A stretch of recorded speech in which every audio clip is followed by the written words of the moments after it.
Hello, everyone, and welcome to the Golden Astrologer Podcast. This is Deb McBride, and it is Sunday, February 23rd in the year 2025, and I am recording this lovely podcast from beautiful, fabulous Escazú, Costa Rica.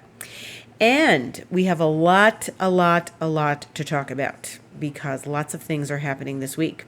So, firstly and foremost, the number one thing that is happening tonight, in 2 hours from now, from when I'm recording this podcast, is that Mars is finally going direct. Okay? Mars has finished its retrograde. It is stationing. It is moving forward. It is now done after 2.5 months, nearly 3 months retrograde. It went retrograde on December 6th, which was a Friday, last December in 2024. And it's been retrograde ever since. And it has been an interesting ride, I think, for everyone. And it certainly is a call now to own your power, to own your confidence, to step forward in the things that you have been wanting to do, that you need to initiate, that you're going to start initiating again after this period of non-initiation of new things. It's been business as usual for sure, but to take something new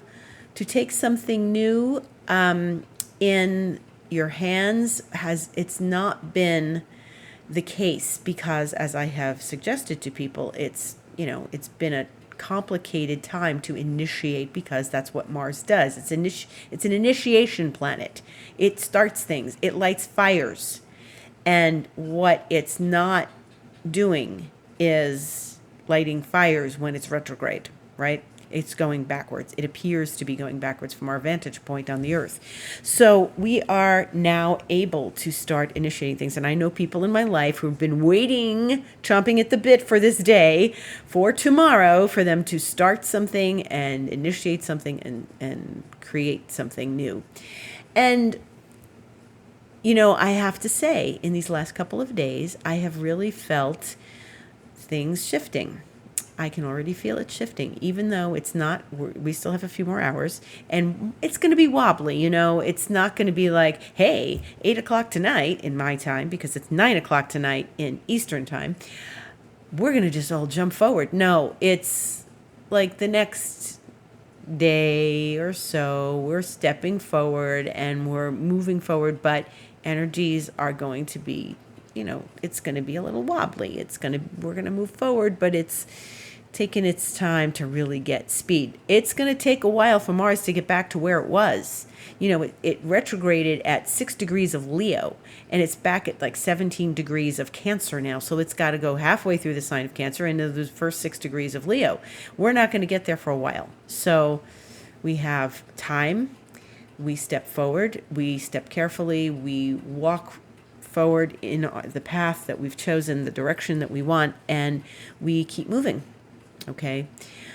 We've kept moving all along, but not in the same sense, And I'm glad it's going direct. It always feels good when Mars goes direct, And what I like is that I'm feeling it. I've been feeling confidence coming back. I'm feeling energy coming back.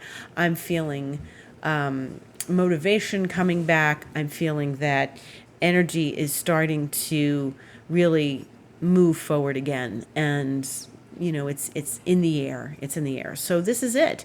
We've been waiting for this. We've been talking about this. We've been discussing all the Mars retrograde things that have happened. We've been patient with ourselves, and it's it did require a bunch of patience, just because look, Mars is an impatient kind of energy, and when it goes backwards, we have no choice. We have no choice but to just wait, and sometimes waiting really serves us. I've had things that I've had to do in these last months, and they were important, but I managed to work with the energies available to me. So there were things I did want to push forward on, and I couldn't because it just wasn't available. And not even because I was saying, ooh, it's Mars retrograde, just because I was taking the necessary steps I needed to take on the path that I was doing. And things weren't opening up. And as a result, the things that I needed to do were happening now and in these last days when it was stationing, and then like this week coming up, and I'm getting excited for Mars going direct. This is very positive. It's always positive. It's going to be a relief. So feel it. Feel into what Mars has been for you. What has it done for you? Where is it retrograde in your chart? Where is the middle of the sign of Cancer in your astrological chart? This is something that we are, wanting to recognize, so we can, hindsight's always 2020. So while it's going on, there are certain things that we've been working on, achieving, focusing on, but it's all sort of been hanging in the air. So where did it really feel like now it's starting to pop? When you look back with your 2020 hindsight, what are you feeling? Where have you been? What has it been like for you? And what have you, set out to accomplish and taken the steps towards? And how have you occupied yourself in these months? And did you feel like you got some wisdom from this time period? And the wisdom of waiting, the connection to having patience, the wisdom of really following the energy. Okay, so that's something that's been, very important for now. Okay, so that's one thing. That's the first big thing happening tonight. The other things, okay, we're going to skip to some bigger stuff later in the week.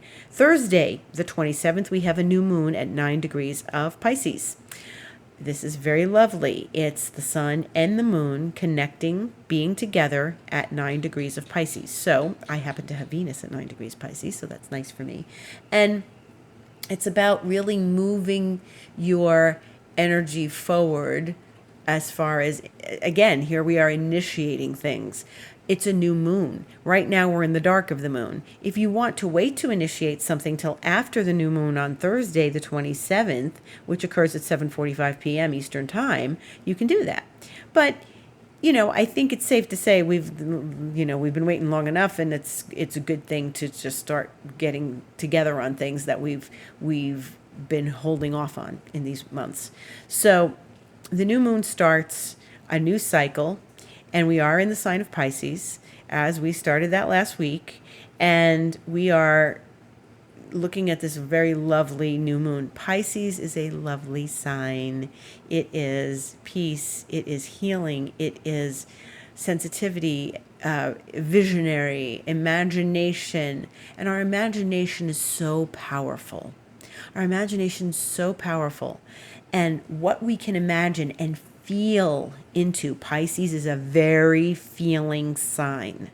So if you want to create, which is also another Pisces word, create something in your life that's new, that's juicy, that's sensitive, that's colorful, that's visionary, you can feel into it. Feel into what it is you want to draw to you, what you want to magnetize, what you want to manifest. Manifestation is really one of those words now that's all over, certainly social media. And, we get it, at least I do in my feed, because I'm an astrologer and this is what I do. And I follow people who are spiritual and people that talk about manifestation. And so this is something I see a lot rolling across my feed, especially on Instagram. And there's a lot about manifestation, and what it really requires. You can't just manifest. I'm just going to manifest. Sometimes you do. Sometimes things happen somewhat unconsciously, but you want to feel into a life and a sense and a beauty of this energy of Pisces that can help you bring something new, magnetize something new into your life. That's what this new moon is all about. Really sensing into, creating that vision, being part of your imagination with it. Really tap into your imagination so that you're feeling something deep and moving and new. That's the job of the new moon, right? So this is something we want to practice. It's a great tool. if nothing else, you can practice feeling into something, and hopefully it's something good, because you want to bring good things into your life. Now, certainly we can run through bad things. Oh, I can just imagine when I talk to my mother-in-law, this is what's going to happen, and I know what she's going to say, and it's going to feel like this, and don't worry about that. That's not don't scratch on that potentiality, okay? Don't knock on the door of that potentiality. Try to work with the energies that are deeply meaningful to you, and the things you want to bring into your life that are meaningful. And what is it that's meaningful to you? You know, Pisces, it's not just I'm shrugging my shoulders. I don't know, maybe I'll manifest a new car. No, it's what is truly meaningful to us, and what is truly beautiful, and a vision that we want to hold in our lives, and that experience of the vision. So feel it, taste it, smell the air of it. Is it full of roses? Is it full of herbs? Is it sandalwood? What does it feel like, sense like, taste like, smell like? When you have that sense, that's when things start to really come to you, okay? So this is a beautiful thing, a new moon in Pisces. We like this. This new moon in Pisces is an interesting new moon in Pisces, because it's not just any old new moon in Pisces. It is the new moon that opens the door to the eclipse period. So it is not an eclipse, okay? It is the lunation that occurs prior to the eclipse.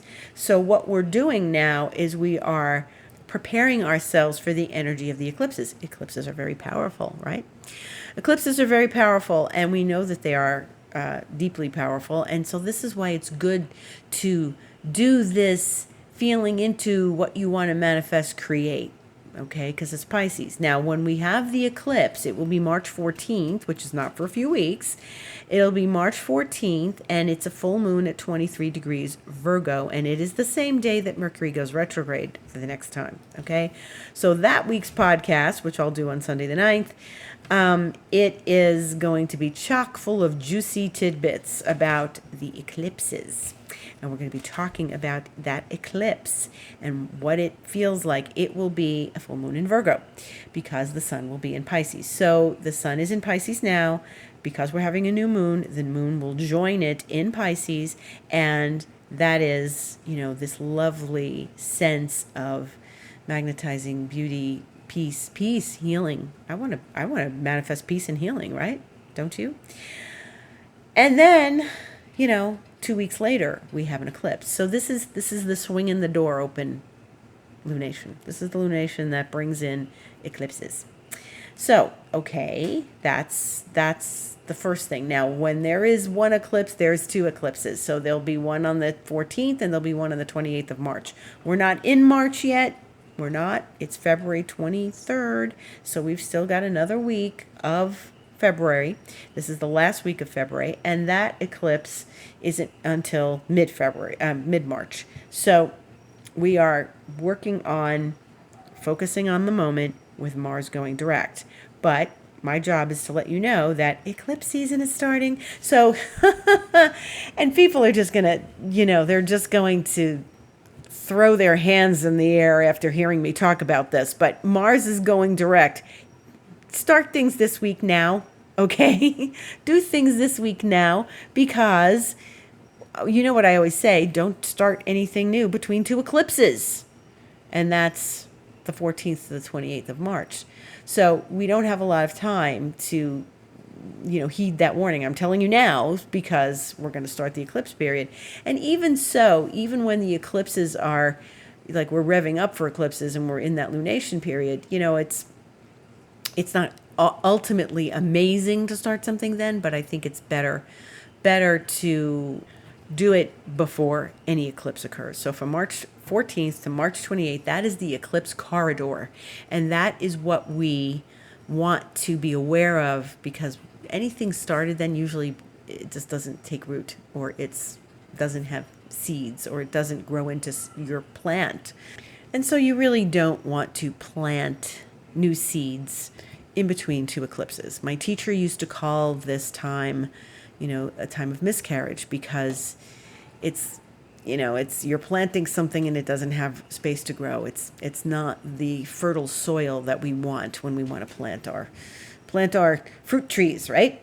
So nobody wants to hear me say this. Nobody wants to hear me say, no, don't start anything new again. And we were talking about, a lot of times I've been talking about the first part of this year being complicated for starting things. However, if you want more information on the eclipses and all about the good times to start things and when to be cautious, then you should purchase my masterclass from December called The Liminal Labyrinth. 2025, The Liminal Labyrinth. It's $55 and it's chock full of juicy information about this 2025 year and everything that we're going to be experiencing. So I highly recommend it. It will give you an overview. I can give you the video once you purchase it from my website, thegoldenastrologer.com. And I highly recommend it. It's really helpful, and it should give you some calendar dates for yourself as we move forward in this year.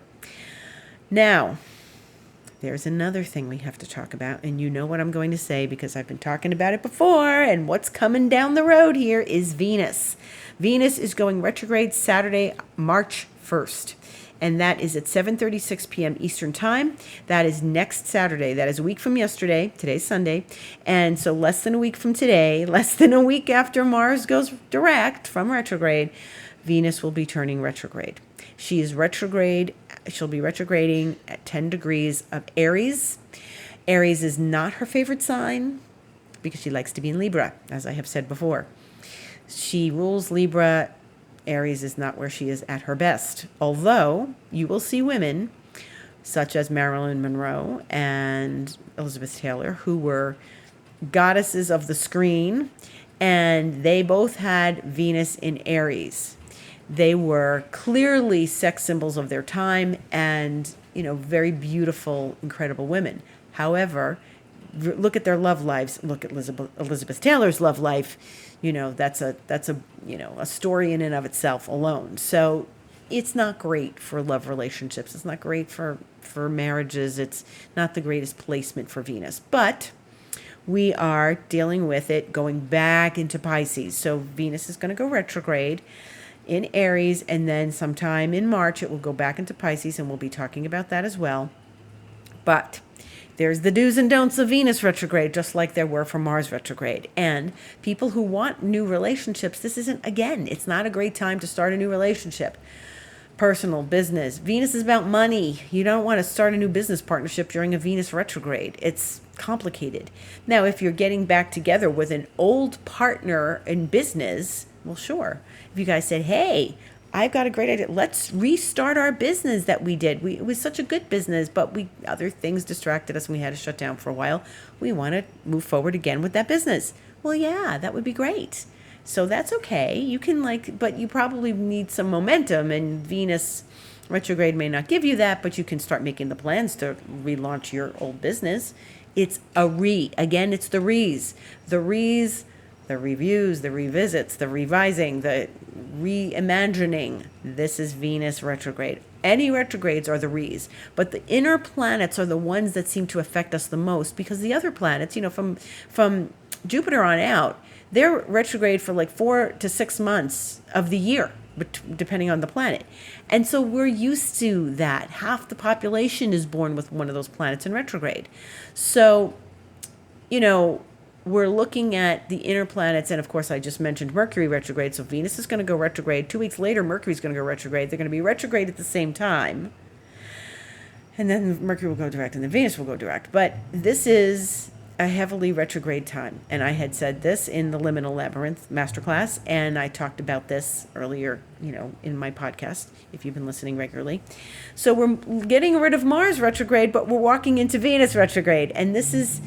again, you don't start the fires of love in a retrograde Venus. It doesn't necessarily feed the fire. It doesn't give that passion. It's like, meh, yeah, they're okay. I like them. I don't love them. Have fun. If you want to date and go out and have fun, that's fine. Don't take it seriously. Don't get your hopes up. Just have fun. Some astrologers, especially on Instagram, will say, don't text your ex. Yeah, it's not good to call in the past. If it shows up on its own, that's a different matter.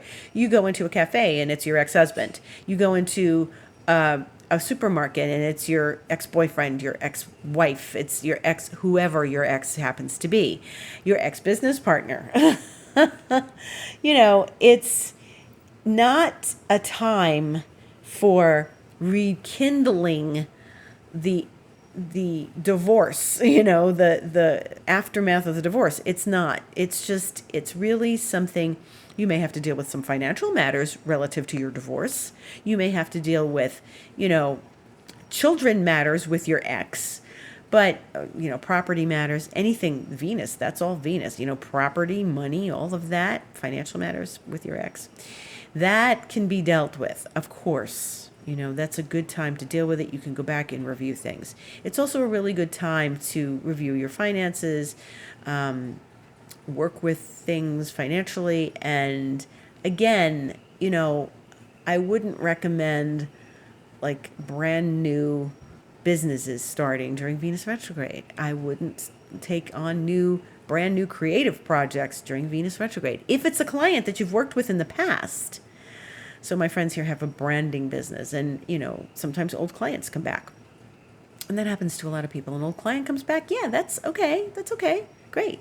So they're very creative in their branding business, so they might be able to reach a new level of creativity and review what they've done in the past with that person. And if you want to revise your website, fine. Don't launch a brand new one.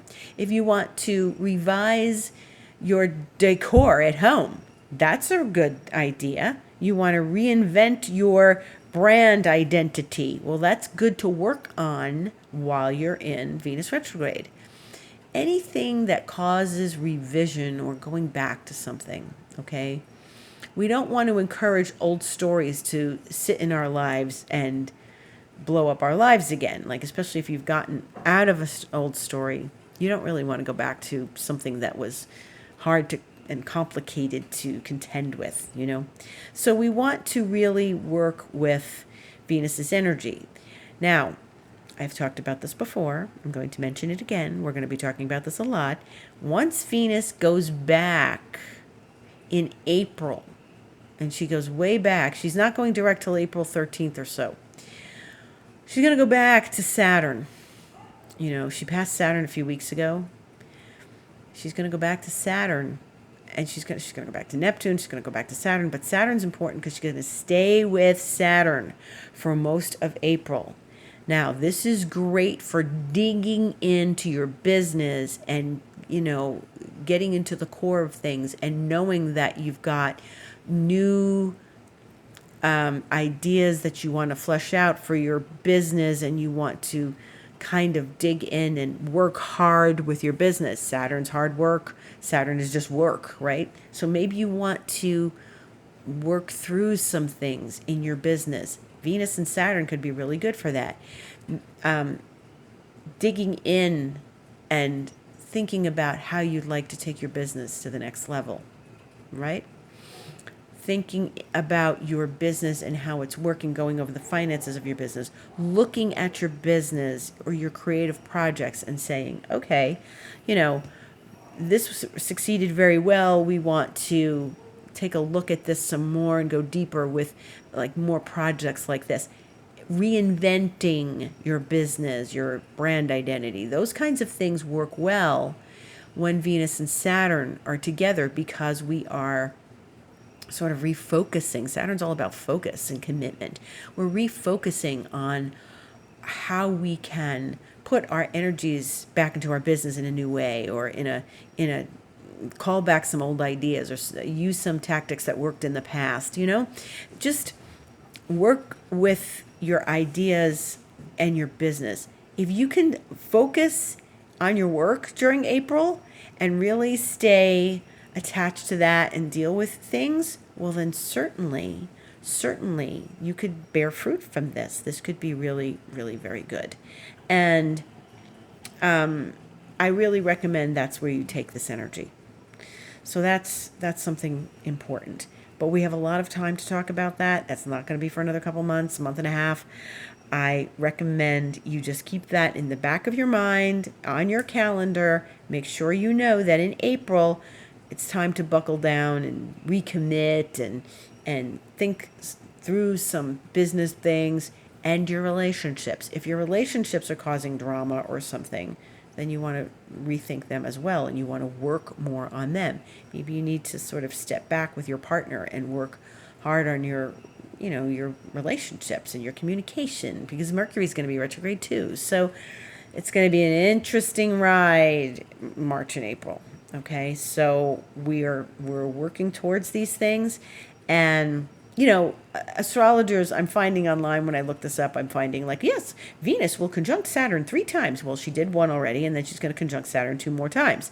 Exactitude. Yes, exactitude she's going to conjunct 2 more times. But we're going to feel the conjunction all of April because it's so close. It's not like she's moving 10 degrees away. She's moving a fraction of a part away from Saturn and coming right back again.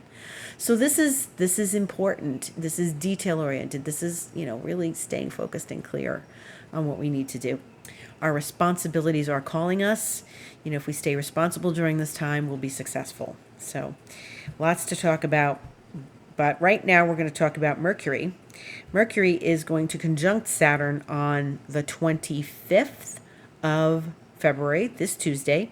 It's going to be at 7:02 a.m. on Tuesday, and they're in Pisces. So Mercury's going to come back to Saturn too. It may not come back as strongly as Venus, and Venus is slower than Mercury. So Mercury and Saturn are going to meet more times, and it's going to be close enough. So there's going to be a point where it's like Neptune, Mercury, Saturn, North Node, Venus, and that's a lot. That's a big cluster in Pisces. So pay attention to this Mercury. It has information for us. We're going to be working with it. So pay attention to that. Mercury is then going to be sextiling Uranus, and that's Thursday the 27th, the day that we have the new moon. That's going to be at 4:38 a.m. Brilliant ideas, shaking things up, epiphanies, breakthroughs. That's what we want. And new moons are good for breakthroughs too. So we want to encourage some breakthroughs this week. This could really help us out going forward. And then there's Venus, of course, on Saturday, 7:36 p.m. She goes retrograde. And on Sunday, we have a couple of things. We have Mercury conjunct Neptune. So, Saturn and Neptune are both in Pisces, and Mercury and Venus are both going to be talking with both of those planets. So this is another piece of information that we're going to be receiving 11:22 a.m. Eastern Time on Sunday the 2nd. You want to pay attention to that Mercury-Neptune conjunction as you want to pay attention to Mercury and Saturn. Mercury has information. He's talking to Saturn. He's going to Neptune. He's going to have some information about how we're going to proceed through this retrograde, right? And he's coming back to Neptune for sure. So, these are things we have to really, really mark down, do some journaling, write about what Mercury's telling you this week, because these themes are going to be part of a story that we're going to be seeing later on in the weeks ahead. Then the Sun in Pisces will square Jupiter in Gemini. And Jupiter is still in Gemini and will be for a little while. And this is, an expansive aspect, expanding our vitality. It's a great time to do healing work. Great time for healing work. It's a great time for meditation. It's a great time for doing things for your self-care, like a massage, like acupuncture, like going to see your doctor, like doing a new medicine protocol, vitamin protocol, anything you need. But this is good. It's an expansive thing. It's also good for, creativity. This is all coming, of course, around the same time Venus goes retrograde. So, maybe time to step back and look at some things. And we are really, in the throes of some interesting astrology right now. So pay attention. Think about it. The energy is flowing. The energy is flowing. Even if it's retrograde Venus, it's still flowing in a direction, and we need to look at that and stay with it. Everything's energy. Everything really is around us. It's energy. We want to create things in the field, And when things are created in the field, they become matter later. Okay, so we're energy. Everything around us is energy. Our words are energy. The planets have energy. And your emotions have energy. So you want to be working with your emotions, especially during a Venus retrograde, right? The other day, I went out of town last week. I went to Bocas del Toro in Panama, and my friend helped me book the trip. My friend, and this is an energetic conversation, my friend helped me book the trip, and she was here with me back in January when we were sitting here booking the trip, and she was like helping me find things, places to stay, and all Airbnbs and things. And she was very generous with her time with me booking my trip, helping me book my trip. She happens to like skulls. You know, she's one of those persons that collects things that have skulls on them and stuff like that. She's not like a hardcore person, but she likes skulls. And one time for Christmas, I gave her a notebook with tiny little skulls all over it. It was very pretty. So her energy was part of my trip, inevitably, because she was helping me book things. And wouldn't you know, everywhere there were so many skulls. There was a place where I was staying. Across the street from it was a bar and restaurant called Scully's. And it's this guy, and I think he was American. But it was his place, and of course the t-shirts had skulls on them. The pool had a skull on it. There were skulls, and he said, "Oh yeah, my nickname's always been Scully." Da da da da da. And it's his nickname, and it's got skulls everywhere, and it was hilarious. I'm like, this is her energy. Because I went other places and I saw like candles that were skulls. They were pretty skulls. They weren't like biker skulls. And I saw soaps that were skulls, and I actually bought her a soap that was a skull. It was really hilarious. I thought, her energy is here. And I came home and I said, you know what? I didn't give her gift yet, but I sensed your energy. Like, you were really instrumental in booking this trip with me. And your energy was all over my trip.